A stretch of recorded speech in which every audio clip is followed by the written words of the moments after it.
And hello, everybody. Hello, hello. Hello. David, Heath, you got sound on there? Mr. Thomas, I sure do. Well, Happy New Year to you. And welcome to our Twin Cities Division Live. I'm Thomas Gazier. I'm your co-host with Mr. Ken Zeska. Hey there. And David Hamilton has joined us. Hello. And Heath from Humanity City has joined us. Welcome. Hello. And we're going to be talking about our New Year's resolutions and also what has gone on this year that's been good in the Twin Cities division, and also things that we want to see coming up. So we'll try and say hello to everyone here. I see Dan, Tim D, we got Nick L, Cameron is here, Caboose 121, All Tech 6, Wiggy Waggy from here for Wig Wag Workshop, former Wisconsin Wig Wag Workshop, we should call you. Don is here. Happy New Year, Don. Yes, Heath is here too, Don. So, Ken, what do you think of 2022 and the TCD? I'll let you talk for a bit, and I'll save my voice here. Okay, thanks, Tom.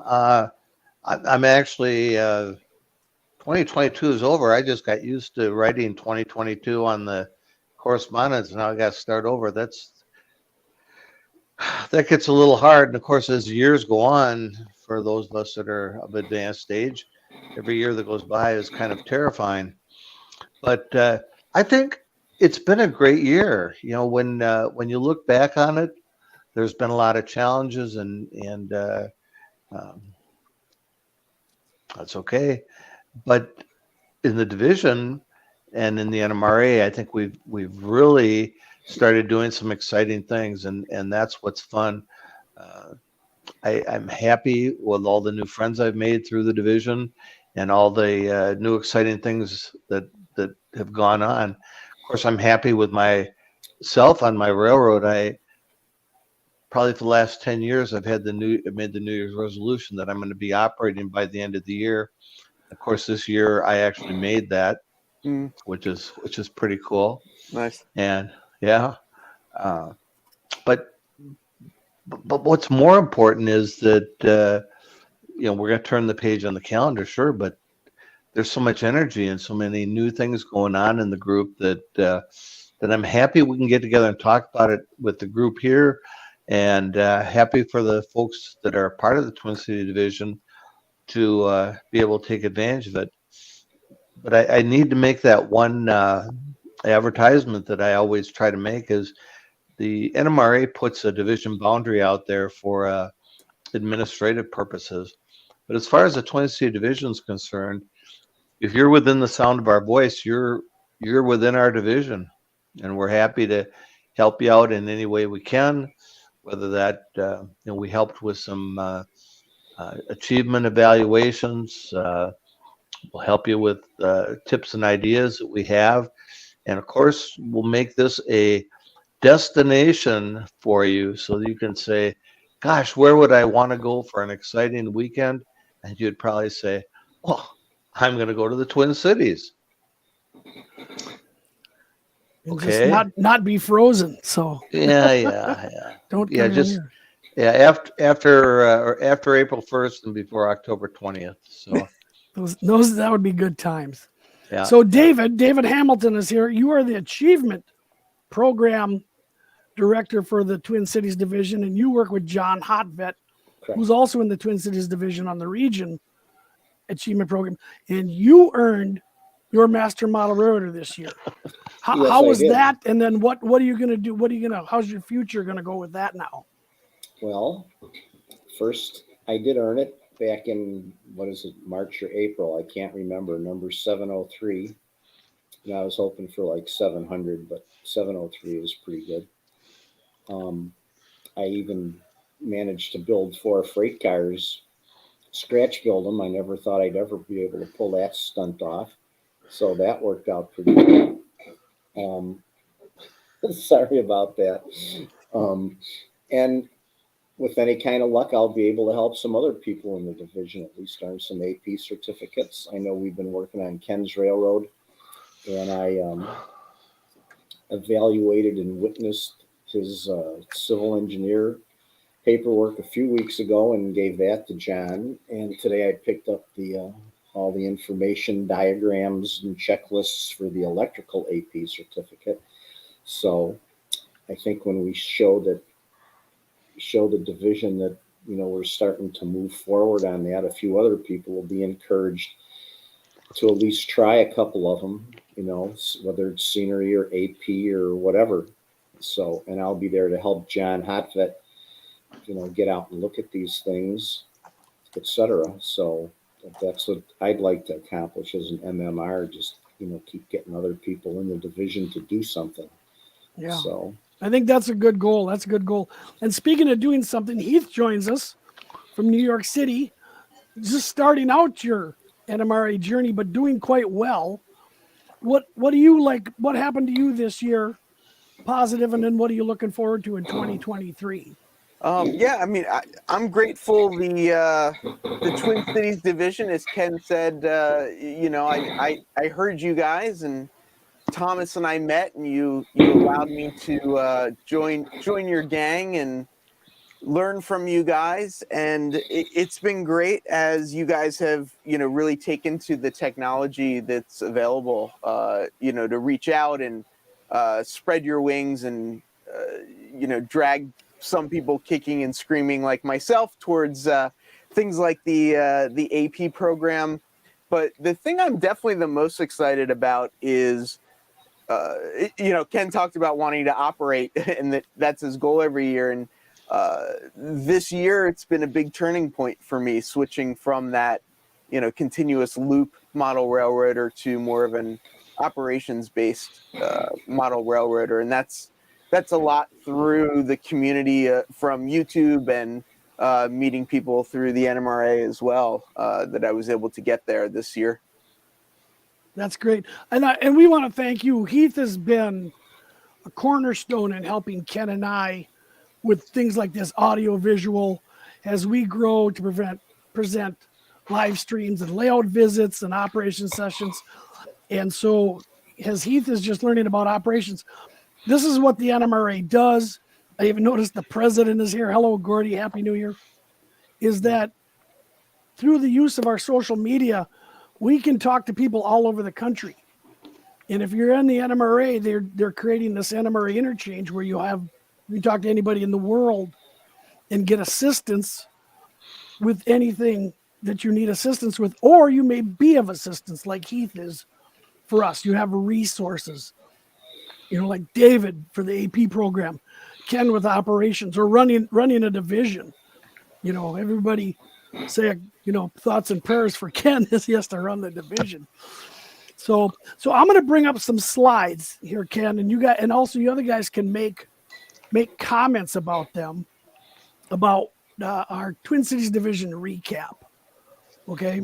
So we'll go through a little year in review. I just have a few slides of things that we've done. So chime in, Ken or Dave or Heath, if you remember these. So our Crossing Gate podcast. Ken, you want to talk about that as we reached 45 episodes? Absolutely, Tom. This was your brainchild, coming out of being part of the national and divisional social media group, just as an opportunity to reach out to people. Podcasts may seem like new, but there's a tradition of them that goes back into early radio and TV and probably public. When everybody get together around the bar room, or certainly around the hobby shop, when people go in on Saturdays and sit around and talk. So it's just a great way to reach out to people and get communications. Now there's so many great podcasts out there, and I wouldn't try to take anything away from any of them, but ours, we've set it up to be a conversational podcast where it's us sitting around talking about things that we find interesting, sharing information we have. It's been really great. And then we figured out, hey, wait a minute, we're not getting enough feedback. So we started our own Facebook podcast room where people can chit chat back with us. and we think that's really great. We've talked about expanding that, but podcasts, it's one thing to record them, another thing to edit them.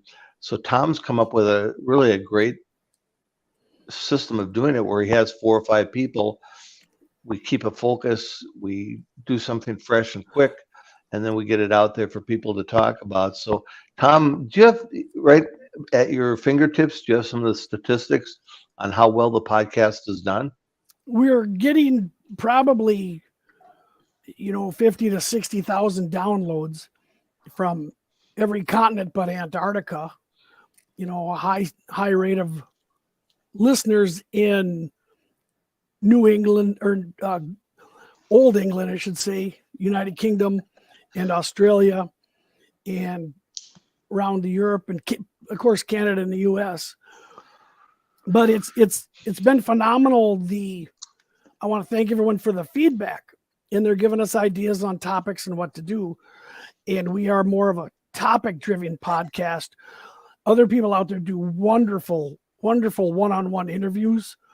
So, like Ken says, we're trying to emulate if the 4 or 5 of us are sitting around after an operations sessions and we want to discuss, electronics or narrow gauge or resin building, this is what we would get. So, sure.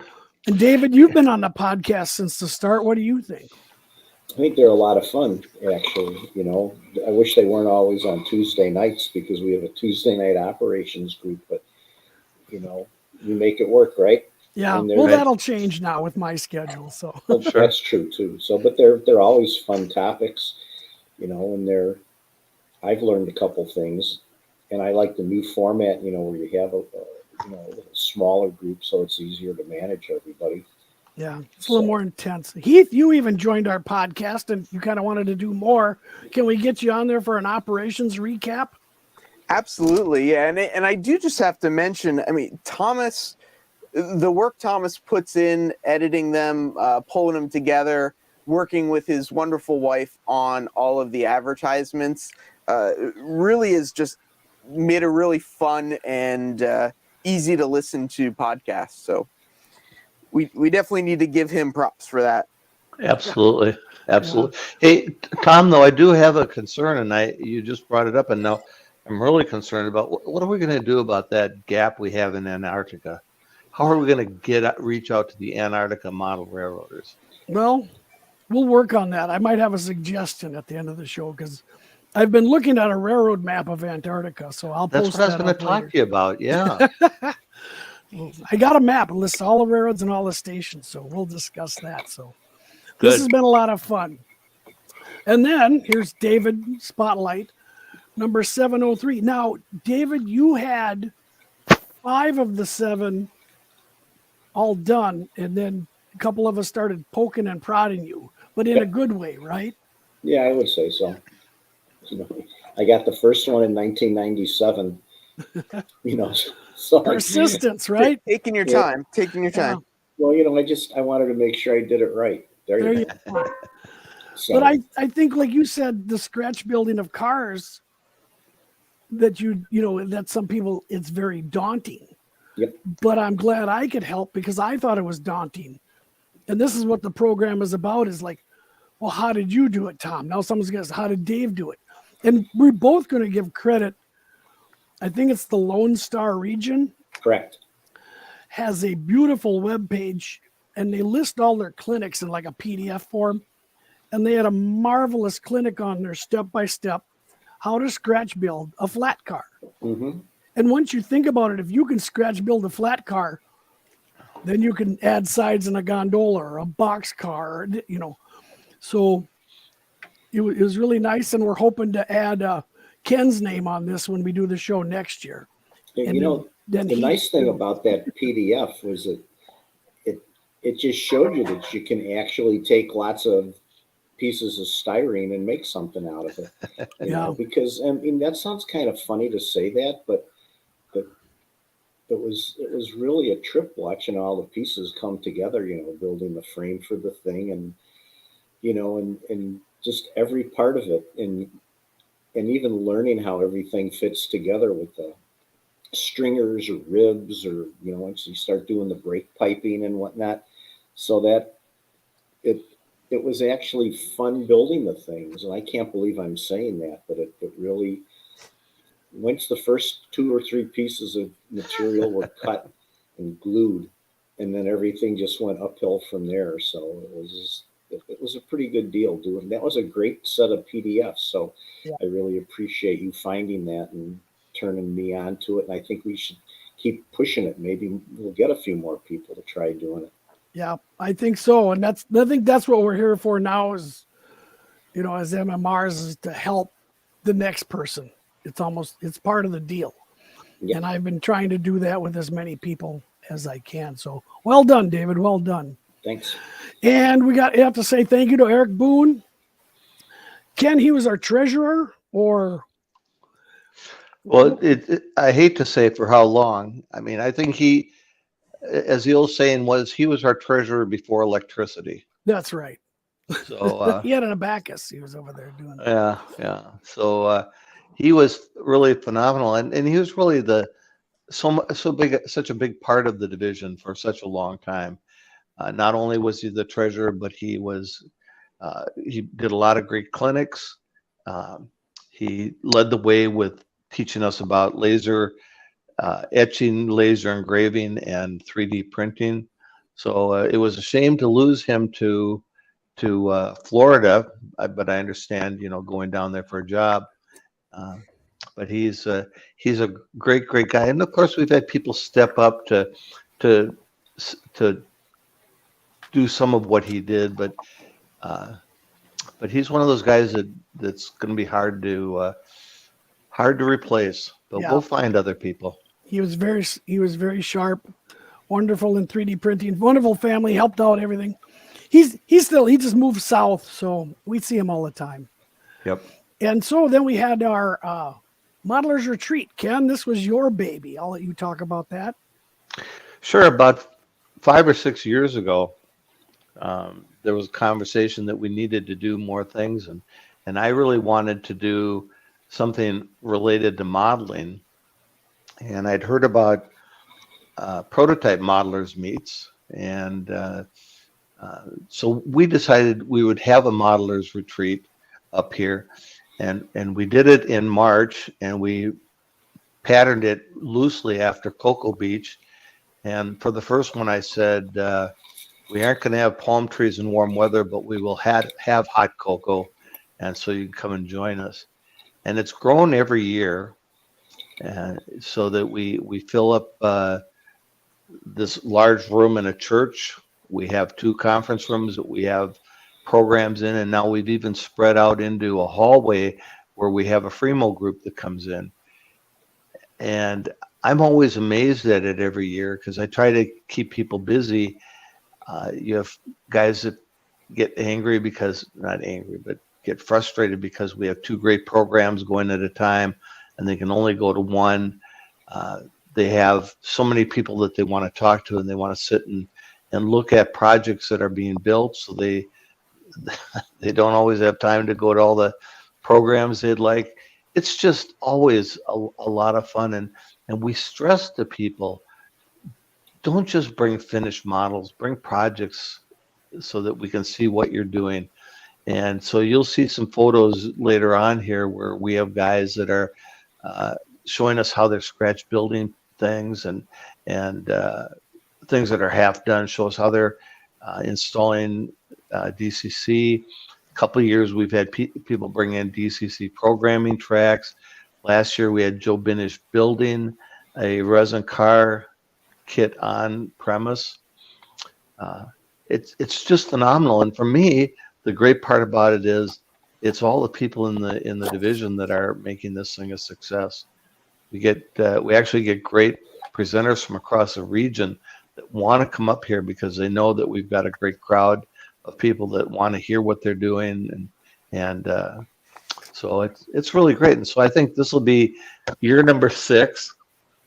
Joe Binish is handling the clinic organization, takes that off my shoulders, and I'm really pleased with that. But I'm excited about it, And folks, what's really cool is we've had people that have been there the last couple of years say, yeah, I want to come back. And now that I really, really understand what's going on, I'm going to bring more projects. We had some of the Fremo guys that came that said, hey, even though I'm out here on the Fremo, can I have a presentation table? And it's like, yeah.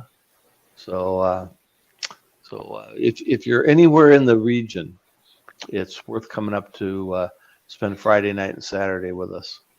And I think with the social media, as we're getting better at this, Heath and I were discussing. Heath has a layout that we can run remotely, and hopefully this year we can set up a laptop and people can sit down and actually operate Heath's time saver in a portion of his layout from Minnesota. And we can also bring in clinicians from across the country if anybody wants to give a video conference, Zoom or other thing. And hopefully we can even set up a StreamYard live from the modelers retreat and show you the models that people have brought and talk to them. So I think that's great. All right. So then we had our operators retreat. I don't know, David, you want to talk about that? You were a host. Yeah, that particular shot was I don't know if that was the morning group that came by the house or the afternoon group. I'm already starting to forget which one it is, but that's looking down toward one end of the basement, and I see Dan Linfers and Sampsons are in there, and I can't remember the one guy's name, and Doug Iverson on the left.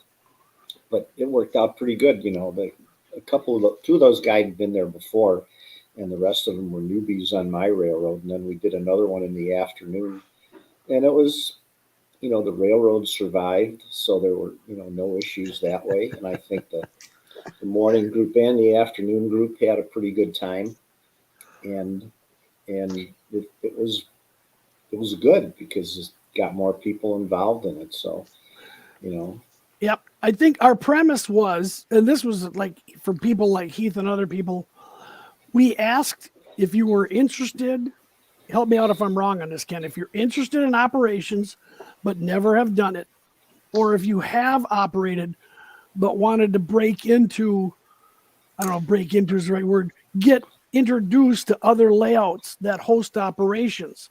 So we had a lot of people that were new to this. Right. Is that right, Ken? Exactly right. And some people came from quite a distance away. The gentleman you're talking about with the Twins sweatshirt on came in from Marshall. We had some guys come up from, was it Farmington, or even farther south than that? Green Bay. We had Wisconsin people coming across. Guy came in from, that came across from Green Bay, snuck in under the under the radar. Got by the border. But everybody got to operate two layouts. So we had a Friday night social. Yep. And new people. You met the layout owners, got directions and some brief, and then they operated a layout in the morning, had a lunch break, and then a layout in the afternoon. So you had switch lists, car cards, tab on car, quite a variety. You sure did. And we wondered when we took this on, we were kind of concerned that we were going to have enough interest, and so we picked some layouts that we knew the layout owners would be understanding if it didn't pan out as well as it did, and we ended up with a nice crew. We could have used more, but we ended up with a nice crew. But the best part was within a week and a half, 2 weeks afterwards, we had people asking us, when are we going to do it again? And we had layout owners saying, hey, I would be happy to host also. So now that the holidays are over, we're gonna load it up and do it again. Yep, I'm looking forward to that. And then we got invited to the huge North Metro Model Railroad Club for an operations. How was that? I think David went and Ken went and I went. I made the comment, if you remember the old proverb about 5 blind scientists went into a room and they all started touching a different part of an elephant. And they tried to explain it. Well, if you walked into that layout and I operated a scrapyard, somebody else operated another wharf, somebody operated the Amtrak, somebody operated a hump yard. People were doing all sorts of different things. And so of the 20 people or so that we brought in to operate, and you asked them what the layout was all about, you get 20 different answers. And that's what's really exciting when you talk to people that travel around to do these sig things. They often say, "Oh, I don't want to go to a large club layout like that because all you do is go roundy round." Well, that's not the case.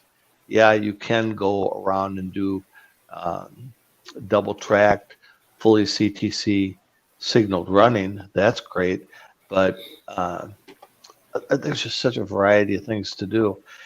It's 100% NMRA club, and so we're looking that we're going to continue to get them more involved with the NMRA and us more involved with them, because a lot of people want to get into model railroading, but they don't have the space. They think they don't have the skills. They just don't know people. A club like this is a phenomenal way to get into the hobby.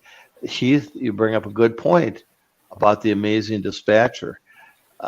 This is not an easy to layout to dispatch, and they did have seamless dispatching. I can tell you from personal experience that I operated there for 3.5 years and 3.5 hours, and I never had one issue with dispatcher problems, not one. It was just great. So this is something we're doing, and they've talked about setting this up as a quarterly thing. So again, another great benefit that you get for being part of the NMRA is you get access to a terrific club like this to do operations like that. So one of those things we encourage people. This is the benefit of being an NMRA member. And Randy, your point is exactly right.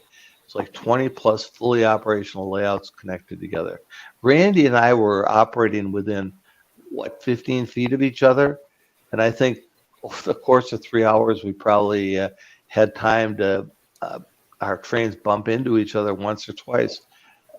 We were just so separated. Really a lot of fun. See, Dan asked about clinics and meeting. They do and they don't. It's just a big space. A wonderful meeting upstairs. There's a wonderful restaurant upstairs. Yes. That's huge that we took advantage of. So we'll always find room for that. So yeah, we're hoping to go back and operate with them quarterly. And then we have a regional convention coming up in Bloomington. Ken, do you know the dates? I know I got them in my other slide thing, but I do. It's the around the 17th of May. It's going to be a Wednesday night, Thursday, Friday, Saturday, with Sunday as a go-away day. Tremendous layout tours, tremendous line of clinics, and we're going to have the celebration room, which is what the contest room used to be. They have a unique area that is their breakfast nook, and so after 9 o'clock we get to use that, and it's going to be a great spot. We'll set up for an afternoon. We'll set up a T-track modular layout. For some time, we'll set up some Fremos. We'll set up some how-to clinics. So in a course of one weekend, for really a very reasonable price, you're going to be able to come in and fully immerse yourself in some incredible model railroading fun. You say, gee, my wife doesn't always understand. We'll bring her, because right across the street from the convention room is the Mall of America. Now, guys and gals, I understand that could be a negative, because your spouse may end up spending more money than you do at the convention. But I'm afraid that's a domestic issue you're going to have to work on yourselves. So yeah, you'll have to match her at the hobby shops there. We'll go to Scale Model Supply. Absolutely. But it is going to be a phenomenal event. and we've talked to the people in adjoining regions, divisions to come and participate with us. And we're hoping that this is something we do more of as time goes on, is again build that NMRA community bigger and bigger. Yes. All right. So looking ahead, here's what we're going to look at for 2023. And we have some goals. We do. And one of our lofty goals is our list. We want to do a modelers retreat again. Yep. We're going to do an operators retreat. Yes. And then we want to live stream some layout visits. And we're going to work on that better. Heath is going to be helping me out with some audio issues I've had in the past. And hopefully bring you live into the train rooms of some beautiful layouts across the Twin Cities of all different scales. Yes. And then, so this is our big goal. Ken, I'll let you talk about this, and David, and then we got to get Heath a golden spike next. Sure. You know, David's talked to us a number of times about the requirements of the golden spike, and they're not that daunting. And Dave, of course, is ready to come out and evaluate. So our goal here is twofold. One is to educate people about what the golden spike is. Then two is to get them to just sit down and go ahead and get that accomplished. We'd like to get 25 of them done during the course of the year, and I think that's very doable. We'd like to get 10 of them done before the May convention. And when I talk about layouts or golden spikes, it's not simply layouts. We feel that if you're a member of a club like the North Metro Club or the Newport Club or any of these large NMRA clubs, that if you have contributed, you have a section of the layout that you've done the scenery on, if you have done the other requirements like putting some details on cars and locomotives, you can get awarded the golden spike. If you have built several Fremo modules and done all of the other stuff around the golden spike award, you are eligible for golden spike. And the fact that people didn't understand this really is a fault of us in the NMRA. We just haven't been forthcoming enough about that. So we're going to go out and get all our members involved, get more golden spikes, because we think that there's people out there doing good work and we want to recognize it. And it's not that we're asking you to go out and get a merit badge. It's that we're asking you to go out and let us recognize you for what you're doing, recognize you for going above and beyond that little bit. So that's our goal, and we're gonna blow this one out. Not a problem. So Yeah, and you can earn your golden spike all the way up to until you receive MMR. oh, I didn't realize. Well, that makes sense. Yeah. Yeah. And it's just displaying models, the golden spike, because I always put it, you just have to show the evaluators that you've done more than model rarity 101, that you've done more than SnapTrack, you've done more than open a box and put an engine on there, and you've done more than put down the grass mat from Lifelike or something there. Is that about it, David? I mean, you've evaluated a few of these in your time. What do you think? Pretty much, we want you to spruce up a few buildings and maybe dust up some cars. You have to be able to run 2 trains, so how hard is that to do now that we're in the DCC world, for those that want to use DCC? And that's it. It's just like you said, a little more than a grass mat on a piece of plywood, just to show that you're trying. So, and that's a good point. There's no merit judging. There's no time requirement, where you have to have X amount of units of time or 3 years in office or whatever. It just do something a little bit more than a ping pong table. Not that there's anything wrong with that. And some scenery and some good looking buildings and cars, and you're done. Yeah. So if you have any questions, contact us. We'll be glad to help you out. And my goal is continue to ask for more models. And you can see here I was begging Rapido to do a C415, and of course they said no. But it just but you can keep trying to ask there and stuff. So tell us in chat what your resolutions are and modeling plans as we go through the show tonight. We'll talk about ours and some things. We talked about the regions, but we'll talk about our individual ones here. And so Tom, Dan points out that he did a video of his and on YouTube. And so my question to Dan is, would you put that on the Twin City Division NMRA media page so that we can share that with the world? And, post that link. You'll get some views. Heath, it's all about views, right? It is. It is. Absolutely. That's the new algorithm. They don't care about who watches anymore. Yep. But yeah, Dan, if you could share that. Our friend Jason, the train freak, just earned his down in Arkansas. Yep. Some help of me pushing him, kicking, dragging. And Heath will get his pretty soon in N scale. Jason should be able to do civil.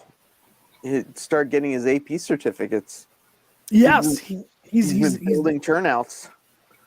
He is applying for that. And speaking of Compound electronic ladders. Yeah, compound ladders. Yeah, we're having quite the discussion over that. So we're going to add to the stream our friend Larry. It seems like he's working his way in there. We're going to talk about the podcast and electronics. So Graham here wants to attend the convention, get his train room built, and starting a layout's always a lofty resolution, you know. And Randy wants to finish his bridge. And then a couple of new projects take less than don't build one bridge, Randy. If anybody's seen Randy's, I think he's been posting on our Facebook page, Ken. Yes. Absolute scratch building of this great northern bridge, bolt by bolt or rivet by rivet. It's going to be a showstopper, and it's really good. And Dan says scratch build. Hello, Larry. I have a question. Yes, sir. So if you're going for your MMR and you're in Z scale, does that mean you only have to do a 16th of what everybody else does? David, you get to answer that there. Don't get your hopes too high. The only thing that changes is if you're doing scenery and the square footage requirement. Otherwise, everything is the same no matter what scale you're in. I knew that. So, I know. Otherwise, Heath is N scale is less square footage too, I think, for scenery and other. It is for scenery, yeah. And you get away with that. Yeah, I so like how Larry comes in and 2 minutes in, he's already causing trouble. Yeah, well, that's his job. But I'm slow tonight. See, we need a California. See, Heath is the eastern part of the TCD. Larry's the southern part. So now we need like Roy or somebody to come from California to show that. You give me 15 minutes with Heath. Heath and I will tear this whole place up. Well, I know. Well, while you're here with Heath, and I see some other people have some goals, I want to know what the New Brunswick station is. And the AP paperwork, I can help you, Dan. What do you guys see in the future for 2023 in electronics for model rarity? And Larry, you'll go first, and then I'll go to you, Heath. What do you think is going to show up? I think, despite what the popular opinion is, I think LCC will probably take off within the next 2 years because it will have gained the momentum it needs to get realized. It's kind of sitting out there, you know what I mean? And it's being used by those who understand it, but it's really designed so you don't need the electronics degree to use it.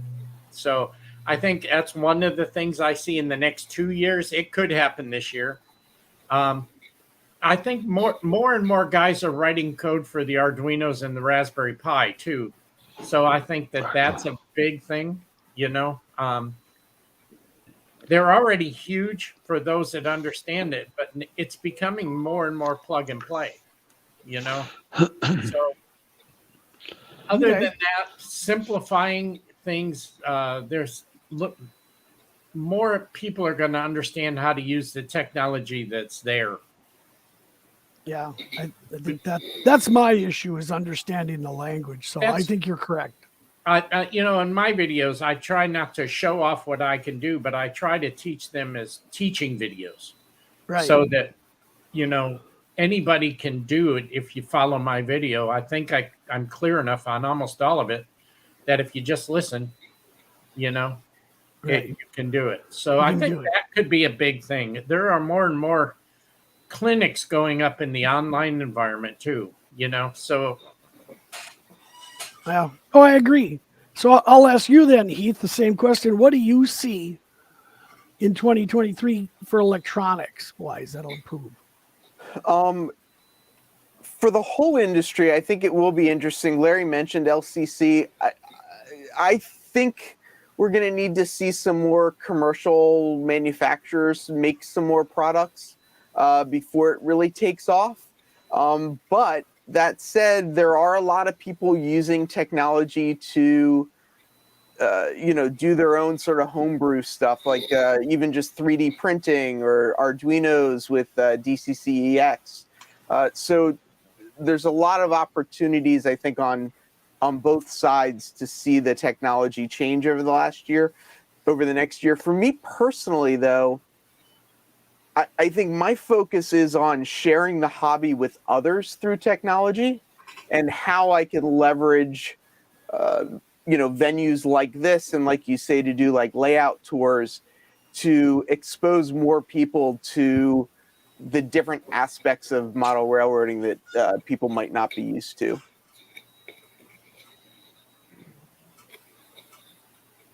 Turn So on yeah, my volume there. I think that's a good thing too, is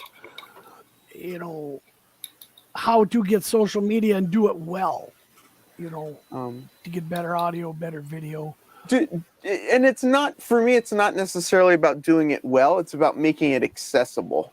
Accessible. Okay. Making the technology accessible. I mean, you mentioned, sometimes not understanding the tech to be able to get involved in it. And I think as tech progresses, we'll be able to have the access be a little bit more like one click, that people would be able to get more involved remotely or, in other ways. So maybe some more apps dedicated to model railroading, something like that. Yeah, more apps, or like Larry shared some of his code with me. I was able to upload it, and now I've got, some other cameras set up. So I think it's, just being able to share the technology on a wider scale. Go ahead, Larry. I think another big thing that forever you would hear guys at my age now saying, "Oh, I just can't learn that," or that's not for me. But I think as we have clinics and meetings now more open, and guys like us are sharing it, we'll see the guys that are 75 years old that have never done anything other than the DC layout and they say, "Well, wait a minute, this is just not all that hard," because look what he did. For instance, I taught a clinic on DCCEX at our last division meet, and in an hour, the guys had put one together and were using it in 1 hour. And honestly, once you've done one, it takes about 4 minutes. It doesn't take any time. So all of a sudden, your technology is changing. And if you ever want to see what's changing, DCCEX is going ballistic with all the stuff they've added to it. It's unbelievable. What is DCCEX? It is a homebrewed, for lack of a better term, digital command control command station. that's standalone, that's Arduino based. I have one right over here. It's 3 boards. Total cost, if you shop around, under $30. You can put together a DCC command station that's ready to go and use your smartphone as a throttle for under $30. So, and please, I use Digitrax, I've used NCE, I've used MRC, I've used them all, and they're fine products. But if you're going to put something together Wi-Fi, you're looking at $350, $400, the cheapest you can do it. This way, you can take this old smartphone I got over here, was a burn phone from Walmart 8 years ago, still makes a perfectly great throttle, and you can use DCC-EX and take it to a show, and the box is tiny. It's tiny. Yeah, that's interesting. I think it's going to explode. I'm waiting for the 3D printing app, so jugheads like me can go out and scan my coffee mug and then put it in there.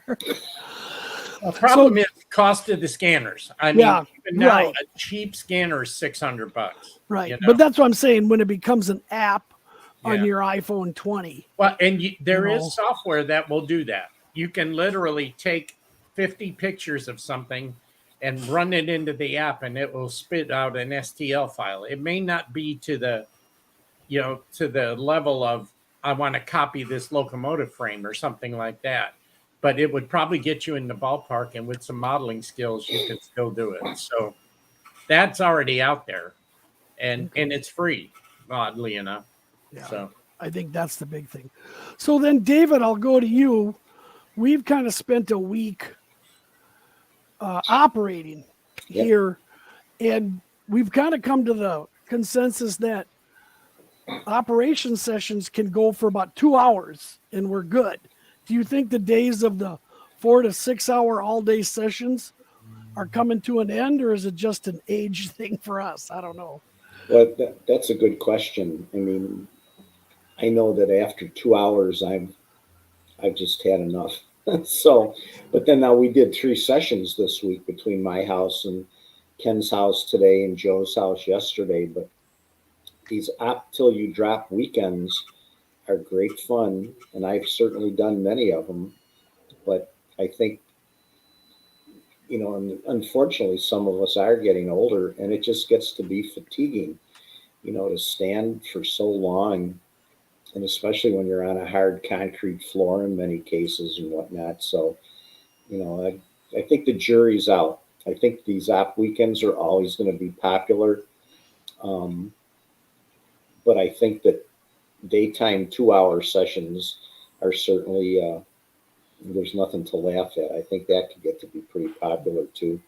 Okay. And I'll go to you, Ken, because your goal was to operate, and we've had a couple sessions on your layout. So where do you see the future of operations on the best S-scale layout in the Twin Cities? What do you think? Well, thank you. I think Dave's right on, and part of it, of course, is Dave and I are a similar age. We had a session today that went a little over 2 hours, and then we had about 1 hour of community time discussing what went right, discussing what went wrong, highly criticizing the layout owner, making sure that there were enough treats, and that, so that makes a 3.5 hour event that's just a lot of fun. And if one of the guys ended up operating a little bit longer, and there were really other jobs that could have been run if somebody wanted to do that. So it begs the question of whether you want a marathon or if you want to have a 5K and a big party. So there's room for both, but that's again the marvel of the whole hobby is, and I think Heath, you brought that up earlier this week on maybe on a correspondence. There's so many aspects to this hobby, and there's so many aspects to operation that whatever it is you like to do, you're going to be able to find a chance to do it here. Yeah. That's great. Yeah. And I want to go to you, Heath, because you started operating. So you're changing your cars. I don't know if you have a car you can show us, and with the tags on there. Yeah, so I don't necessarily have a car. Well, I have cars over there, but I'm taking these little tags that I'm making. I don't know if it'll show, but they've got I don't know. It's hard to show them. But it's got the little car numbers on them, the reporting marks and the car number on them. And then I've actually been cutting these little colored pieces of acetate. So the plan is if it's on, depending on what train it's on, I'll be able to put a different color tag on it as well. So you'll have the number and then you'll have the color tag for the train. And it's because I'm running N scale and I just can't really see I can't really read the number on the side of the car, but if I put this larger tag on the top, it'll just make it much easier for me to see. So it seems to be working pretty well so far. Yeah, I think that's brilliant. It's almost like car cards and waybill coloring them in that way. Sure. Yep. And Yep. I think it's kind of And it interesting to gives him an see excuse to use his crayons. that too. Yeah. his girlfriend's printer, or what do you call his label maker? I think is what he's been using. Yeah. But Yeah, yeah, so- anybody working N scale appreciates that. After running Ken's S scale layout, it's very tempting to change scales that way because everything's bigger, and you can see it that way. So You'll really have to wait a long time for an Alco 415 if you do that. yeah. Oh yeah. That'll be 3D printed out by then, I'm hoping. So maybe Rapido will make one in S scale. So There you go. you never know. So let's talk about even maybe dig in about the state, not the state of the hobby, but the NMRA. And things are changing, and I think they're changing for the better. If you're a member, there's a Discord, and they are calling it, Heath, is it the interchange? Yeah, the NMRA interchange. NMRA interchange. And so there'll be a lot of channels and ways for you to open, and you can go in there and do live chats like this. You can give clinics in there. You can set up an event and practice so you don't have to go NMRX or at a clinic for hundreds and hundreds of people. And hopefully as we go through these achievement program certificates, we can get some people to maybe rewrite and tweak them a bit with better language or more modern requirements than the 1950s in building overhead wire. Ken, what do you hope to see with the NMRA in the coming year? You're going to Dallas, right? I am. I'm going to Dallas. I haven't been to an NMRA national for a number of years, but I'm going to go to Dallas. And part of the reason, the draw for me is that over the last year and a half, 2 years, I've gotten to know so many people through Zooms and through different functions like this that are all over the place that I'm going to be able to go down and see. There's layouts that I want to see that I've seen on Facebook pages. It's really going to be a lot of fun. I've gotten to know Michelle Kempema from the Colorado Railroad Museum, and she was mentioning that she's in charge of prototype tours, and she's worried about having help getting people on and off the buses. And I said, well, I've got 30 years in the Army, and I know how to get people to move their ass on and off things. And if you don't mind somebody with a bullwhip and a bullhorn, and she said, oh, you're signed up. So I'm going to have a chance to go down there and volunteer, meet a lot of people. And that's really what it's all about. The National Train Show is great, but again, as an S-scaler, I don't see a lot in the National Train Show that I can go out and buy. But I still see a lot of things that are interesting. I still meet a lot of people that are fun. And that's why I'm in the NMRA is for the people and the community and the fun. So yes, I'm looking forward to going down to the NMRA meeting. I see Andy Dorsch has showed up here, and I wonder if Andy's I hope he's a member by then, so he can come down and meet us down there. But we talked about that recently. I think he's going to be a new member really quick. He's got a, and this is again one of the things about we do in the division is we encourage people that it's a family thing, and Andy's got a 6-year-old son that's becoming a pretty astute model railroader. So we've got to get him on the road to getting his golden spike, prodding dad into his golden spike, and then getting his son involved with the achievement program. So, yep, that's what I'm looking forward to. And I think, Larry, you're going to be at the NMRA National, aren't you? Yeah, that's the plan right now. Yeah, I'm the as you guys know, I'm the chair of the DCC work group, and we try to have 2 face-to-face meetings a year, and the national's one of them. So that's the plan, that I'll be there. Yeah, Great. it'll be fun. Yeah. It was a big deal for me. When they sent me to St. Louis, I didn't have very high expectations. I really didn't. But after leaving there, I made so many new friends, Michelle being one of them.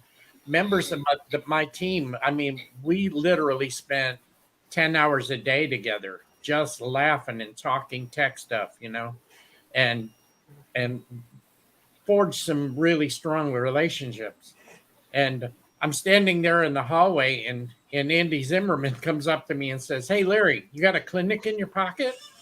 I said, "Yeah, I got a couple." He says, "Good. They need you to teach one. Go over and see him and sign up."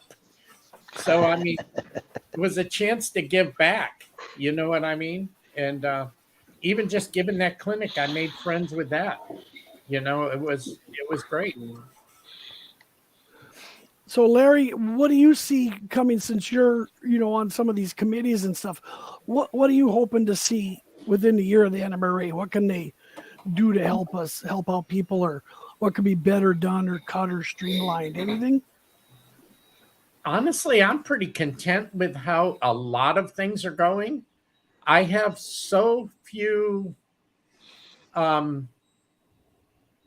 don't want to use the word complaints because I don't have any. That's good. It's Gordy's. I'm just going to come out and say it, and really don't care what anybody thinks besides me. But he's the real deal. He's the breath of fresh air we all needed.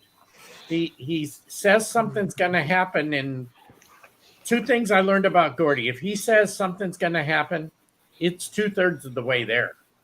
And if you tell Gordy you're going to do something, you better be 2/3 of the way there, because he's going to hold you to it, and he will set timelines and goals. And that's what you do with project management. You set timelines and goals and dates and all that. So is there room for improvement? Sure, in the tech realm there is, but look at how far we've come. We've got a digital magazine, and all of the old magazines are available on the archive. Yeah. That's a huge deal. That's a lot of work, guys. That's a lot of work. There's been a lot of work behind the scenes. I have to give applause to them. I appreciate a lot of people that way. Hey, David, if you tell Michelle that I'll volunteer, she knows me. She'll sign me up. You probably already are and don't know it. So. Oh, yeah. Well, there's I'm sorry. It was directed at Ken, not David. I can, yeah. Yep. Yep. But yeah, there's a pretty good chance she already signed me up. Yeah. So I'm going to ask chat, because Ken and I are looking for a person or 2 persons to kind of help welcome new members to the region and division.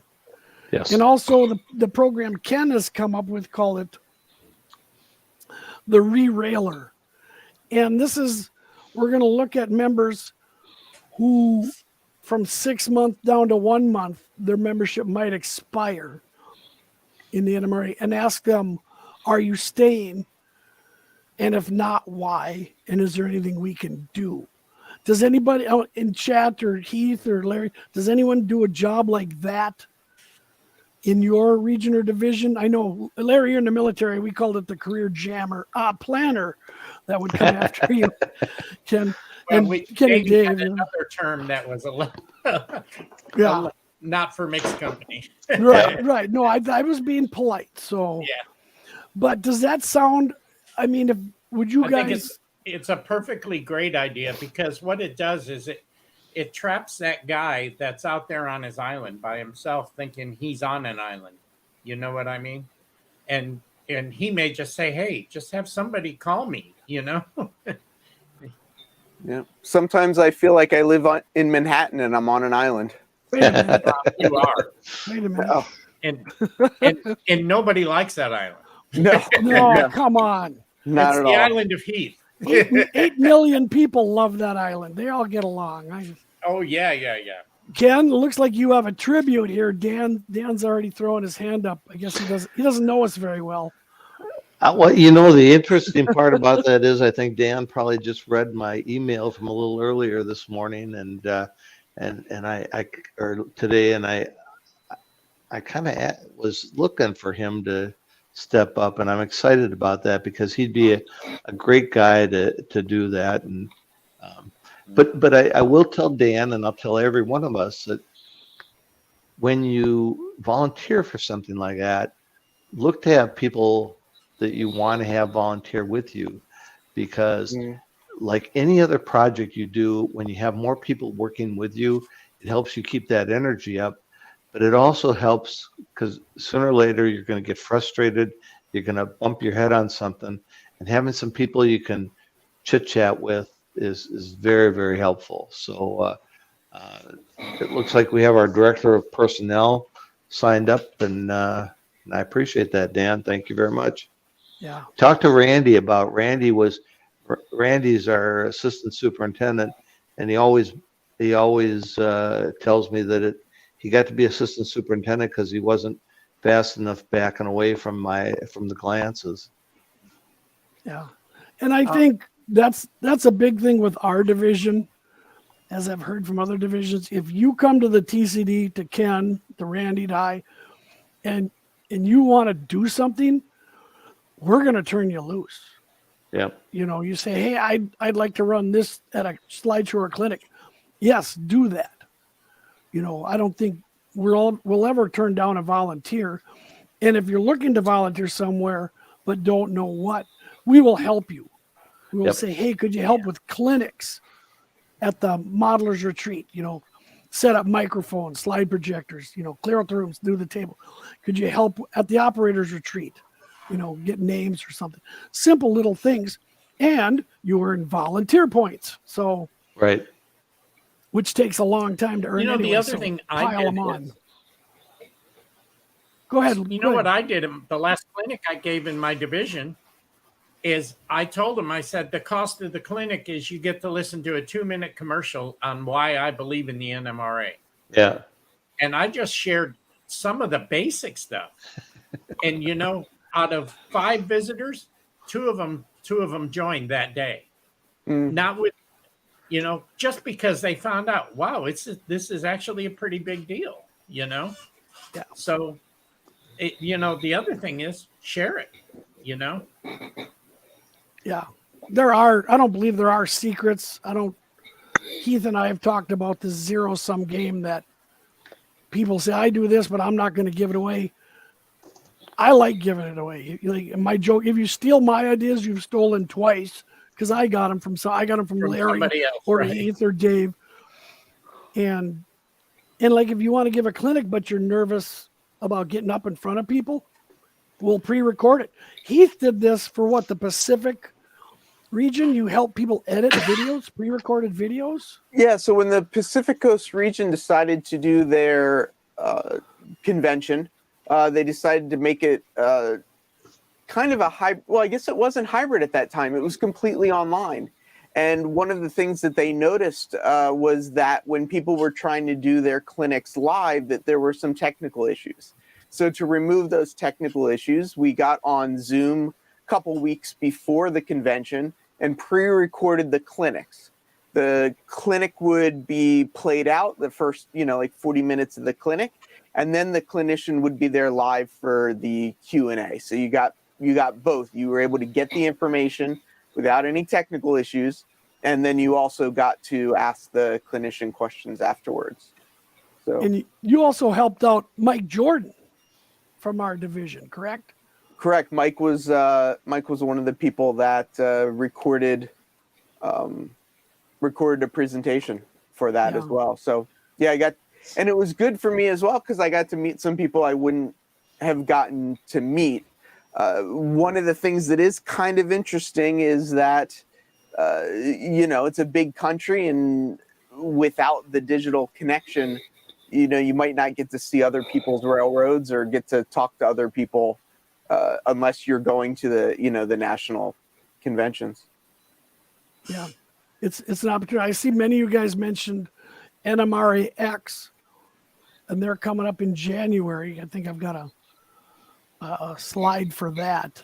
And if you ever want to volunteer for that, they love a pre-recorded 45-minute clinic on whatever you want to talk about, and then questions and answers in a breakout room. So it's, there's opportunities in this association for everybody. And as I always preach, and Ken does, you're paying dues to join a volunteer organization, which means you own it. So that's why I said to people like, oh, I don't like this organization. I'm like, well, it's you. Find other ways. If your division or something maybe isn't compatible at the moment, there's national, there's video, the TCD, Lone Star, Pacific. Everybody else will be doing things like that. So now, what'd you say is the best kept secret here, Heath? What's the? So the Sunrise Trail division, as well as it looks like Dan's Model Railroading is talking about, there's a division in California. They subsidize the rail pass. So the rail pass is, I believe, a 9-month NMRA pass for new people to come in and check it out, and it's normally $19.99. It looks like there's more than one division that'll give you $10 back. So you get to try out the NMRA for $9.99 for 9 months, and I don't know that there's a better deal out there. I can't think of one. Yeah, Sounds like a late night TV commercial. We should do that. We need a plaid jacket, $9.99. it chops, it dices. Yes, but wait, there's more.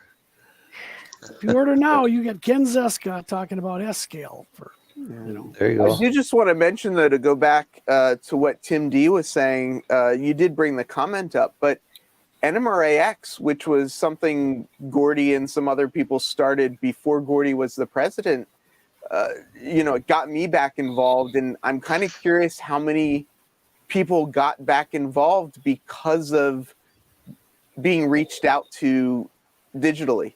So I think this live stream, the podcast that you guys do, is a way to reach out to people in other environments where they might not expect to be learning about model railroading and be able to, learn about this hobby. Yeah, it is. It was especially during the showstopper was very important, and I hope it carries on. And Randy's on a rail pass. Yeah, why did it take Randy 40 years? I'm just curious. What's the barrier to entry on that one? Yeah. You'll have to ask him that, Ken. I think he's just been asked that, and I'm expecting him to fess up. Yeah. Maybe he's been doing the rail pass every year and just fooling us. Right. I love this re-railer idea, man. That's brilliant. I love the name, the concept of it. And I was saying too, it's like, reach out to people, if you can, from 4 years ago, 5 years ago, and just say, hey, I don't know why you left. Did you just, did something happen or whatever? Like, would you consider coming back? Because Sure. One of the things, Heath, that I found out when I've talked to people that used to be in the NMRA or people that don't want to join the NMRA is kind of a common a common story, and it's, gee, you know, my uncle, my brother, my grandfather was a member of the NMRA back in 1912, and somebody was mean to him, Mm. and you know, I'm not going to join. In S scale, one of the popular things is, well, they don't do anything for S scale, or they say the NMRA standards were no good and they wouldn't change them, and they don't put out a track and wheel gauge for S scale. Well, uh, you know, when the S scale community wanted to tighten up the standards, why would the NMRA change them from just a few guys? But they changed them as soon as they figured out that, yeah, the majority of S scalers wanted that. And then the NMRA said, well, okay, we're going to make a track and wheel gauge. And the National Association of S gaugers said, no, you know, we've already made one. So don't go ahead and make it because we're already selling it. And so, and now people are using that for an excuse of why they're not joining. Well, the NMRA did everything right. And you say, oh, they don't publish enough S scale in the magazine. Well, the magazines publish exactly what they get. So if S gaugers or HO gaugers or N gaugers or Z gaugers are not providing content, well, you're not going to hear about them. So, you know, people have a lot of reasons for not joining the NMRA, but this is not your grandfather's NMRA, and this is not your father's NMRA. This is today's NMRA. And if you don't think it's your NMRA, you are an owner. And it's like Tom said, it's your organization. Make it what it needs to be. So, Yep, you're right. I just want to mention that most magazines publish drivel, so so make sure you get the January RMC. So it'll just that's right. you can have even more Red stuff, dirt. more something to line the bird cage with. So, And Dan mentioned that he got a scholarship from Gordy, which I think is great. And I know other people have done that. I've done that for a couple of young members that are like, well, I don't have the money. I said, well, I do. You do the other part. You show up. Right. And I think every division should set aside a war chest for that. But the re-railer thing is, like he said, and Larry and I have talked about this, when somebody's leaving your company or quitting, that's a lousy time to give an exit interview, right? So Exactly. our goal is to give that interview 3 to 6 months before. And then you can say, okay, well, this and this is upsetting me. Well, let's see if we can change that. Yep. Let's see if we can fix that, or, before, they're already out the door. Well, why'd you leave this? Oh, okay. It does you no good. Right. Customer service is best while you're in the store and things like that. Go ahead, Larry. The big thing is prepare them, okay? Because you know what they say, don't ask a question if you're not prepared for the answer you're going to get. Mm-hmm. Mm-hmm. You know what I mean? So, and don't try to pull the wool over anybody's eyes on it. Just say, if you don't know the answer, say, I'll find out and we'll get this settled together. You know what I mean? So that's just the right way of handling that. But just the fact that it's being thought of to be handled speaks volumes about the NMRA today than the NMRA 3 years ago. Yeah. And I think that's one of the things. To me, it's always, when I was in other service groups, I don't know if anyone's been in the Kiwanis or the Lions, or I was in the JCs, and the most important person was the greeter and welcome to new members. And at conventions, we gave new members, you get these lanyards. We give them a different color. And I told all the officers, you will go say hi to somebody with a blue lanyard. Yeah. You will introduce yourself. You will ask them questions, And I think that's, you go to a convention, I don't know anybody, and all of a sudden, here's world famous Ken Zeska talking to you, or Larry Eggering, or Gordy, somebody like that, or Heath, from his channel. Wow, he came over and said hi to me. And it's free. It's back to that zero-sum game. Kindness is free. So, all right. Anybody else have anything? We're going here a pretty good hour and a half. We'll wrap her up at that. And we'll go around the horn here. David, what do you think of 2022 and what are you looking forward to in 2023? Well, I got the MMR in 2022. I managed to attend 45 operating sessions, even though I had knee surgery and I was out for a few weeks. So I don't know, what am I going to do to top it? I know, do some golden spikes, talk somebody else into getting an AP certificate, finish remaking my waybills, which I've been putting off for years. And who knows, maybe there's another surprise or two. We'll see. I think so. Larry, what are you thinking how is this year treating you?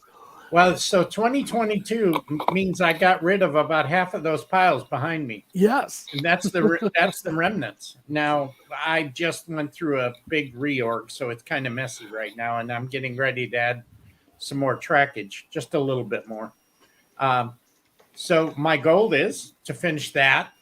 And somebody asked a question in the chat, how much time do you spend in the NMRA per month? I'll give you the answer. As much time as you want to.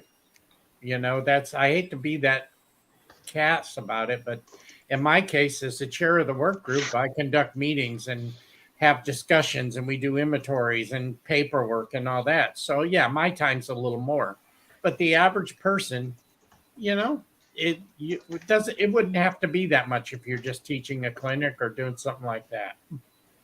So it's as much as you can or want to. That would be the best answer.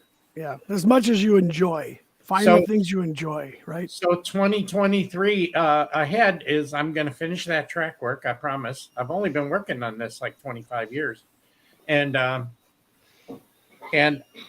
gonna learn some new things in electronics, which is technology's changing so fast today that unless you're staying on top of it all the time, you're 2 years behind before you can blink. So that's my goal. More training. 66 years old and going to spend it getting more training. I like it. Heath, tell us about your 2022. You went from trains around in a circle to operating. Yeah, I mean that was a huge mind change for me is really moving towards operations. Really want to just keep this layout going, keep operating on it, and it's not so much a New Year's resolution, but I've definitely already started doing this this past week. But basically, I want to just keep making mistakes, make as many as I can, make them as big as I can, and then work through it and figure out how to come up with solutions. And I think that's a lot of what this hobby is about for me is having the opportunity to make mistakes and learn from them and keep growing and keep moving forward. Like Larry said, I mean, he's maybe a couple of years older than I am, but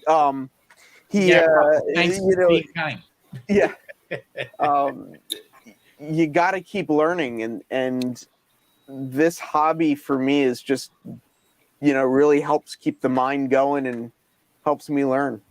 So, yep. Well said. Ken, what are you thinking? How was your 2022? You made your goal of operating, so. I have, and I'll do more operating, and I'll learn more things. Heath, I just, so many things that you do just delight me, but I've got a lot of scars and things from making mistakes. So I've come to the conclusion that I'm happy to learn from other people making mistakes. And I'm happy to share the mistakes I've made so that somebody else doesn't have to. I appreciate that making mistakes is a great learning experience, but age has given me the wisdom to know that sometimes learning from other people's mistakes works out all right too. So Somebody asked me about how much time I spend, and my time spent with NMRA things is just part of my hobby time, and I'm not sure I could totally separate it out because I also do things for the S Scale group, and I also do things for the Northern Pacific Historical Society. Um, but all the things I do are for fun and because it's part of a fun group. And when I talk about doing things from the division, gosh, the division, the guys on the board and the guys in the division are fun to be around, and so that's great. There's so many crabby things you can do in the world nowadays. I just don't know why you'd bother doing that when you have fun with people. I agree. And I think 2022 was quite the year for me. Some changes, everything went well, and I just want to grow on it. My resolution or goal for 2023 is to show more gratitude Yes. with the hobby, and also to lift others up. On another stream, wonderful chat, one of my Canadian friends mentioned that he likes working on his layout, but then he sees other people's layouts that are just, off the wall, Lex Parker's, and he just thinks his is terrible. And I told him, I said, comparison is the thief of joy, which I do believe it is. And you have to know that a lot of us have made so many mistakes. David Hamilton and I have trash cans full of bad styrene models. Larry's got a bucket full of burned Arduinos. Heath, we know about the blue smoke, but we tell you about it. And so I want to bring others up. My goal in 2023 is to bring others up and show them not just the finished product, but maybe show how I made this and show my mistakes. That the cover of Railroad Model Craftsman is Florist foam from Michaels that I glued together with bathroom adhesive, but you eventually work up to something like that. And I think that's the biggest thing in this hobby is to share. I like what he said about the mistakes and telling people it's okay to make those mistakes. And but I think everybody here has been an inspiration to somebody else, and I hope we can keep it up in 2023. Ken and I and the crew have a lot of fun for the TCD planned.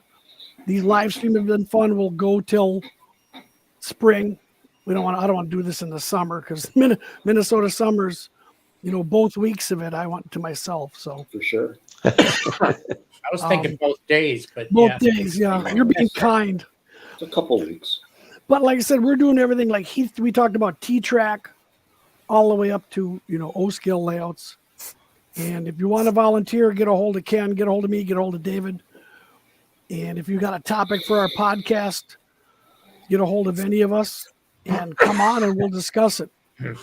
We would love it. The next podcast coming out is all about narrow gauge modeling.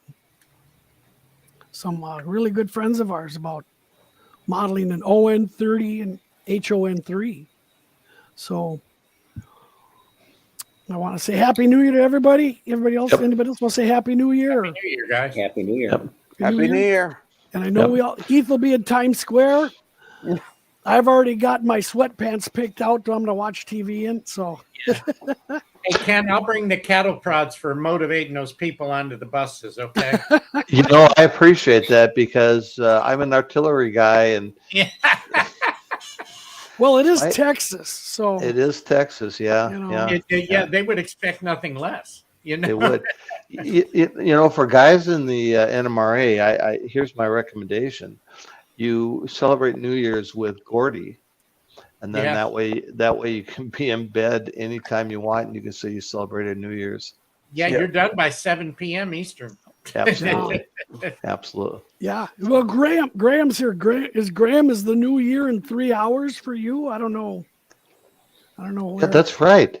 We could celebrate Graham. Yell in for us. Yeah, Graham we can celebrate. Yeah, That's right. Yeah. Yeah. And Andy's got his Wisconsin beer out already. Yeah.